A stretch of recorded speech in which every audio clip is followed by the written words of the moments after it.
শিক্ষকদের কর্মবিরতি নিয়ে আমাদেরকে জানাবেন বরিশাল থেকে সহকর্মী শফিক মুন্সী।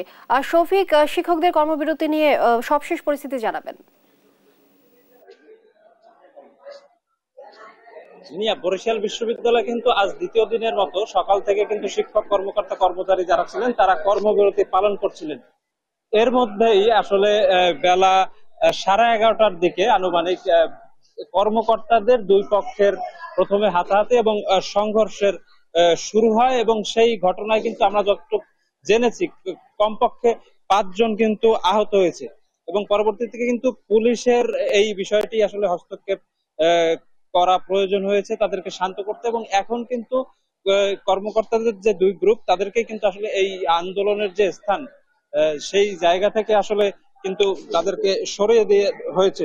এবং আমরা যেটা জেনেছি যে এই যে চলমান আন্দোলনের মধ্যেই আসলে যে এই সংঘর্ষের ঘটনা সেখানে কিন্তু 5 জন আহত হয়েছে এবং তার মধ্যে আমাদের মিডিয়া কর্মী কয়েকজনের কিন্তু যে ইনস্ট্রুমেন্ট বিশেষ করে স্ট্যান্ড এগুলো কিন্তু আসলে ভাঙচুর করা হয়েছে। আমরা বরিশাল বিশ্ববিদ্যালয় শিক্ষক সমিতির সভাপতি ডক্টর আব্দুল বাতেন চৌধুরীর সাথে একটু কথা বলবো। স্যার, যে আপনাদের একটা সুশৃঙ্খল আন্দোলন ছিল তার মধ্যে যে আজকে একটা অপ্রীতিকর ঘটনা ঘটলো, আসলে বিষয়টা কি, কেন হয়েছে এবং এখন কি অবস্থা আছে বিশ্ববিদ্যালয়ের পরিস্থিতি?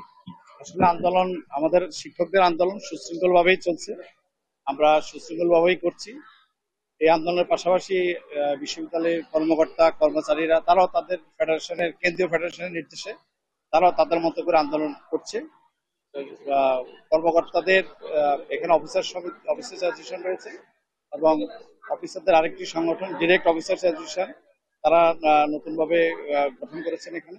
তো তাদের মধ্যে কিছু ভুল বোঝাবুঝি হয়েছে, কিন্তু সেটা তাদের নিজস্ব বিষয়, তারা সেটি দেখবেন।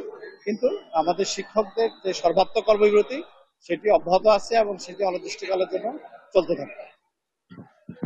আসলে আমরা যেমনটি দেখছিলাম যে বরিশাল বিশ্ববিদ্যালয়ের শিক্ষকদের যে কর্মবিরতি সেটা এখনো চলমান আছে এবং কর্মকর্তাদের দুই পক্ষ যারা আসলে মারামারিতে এবং সংঘর্ষে লিপ্ত ছিল তারা এখন আপাতত এখানে নেই এবং পরিস্থিতি কিন্তু এখন পর্যন্ত থমথমে। তো এটাই ছিল বরিশাল বিশ্ববিদ্যালয় থেকে আমাদের কাছে চলমান যে আন্দোলন সে ব্যাপারে সর্বশেষ।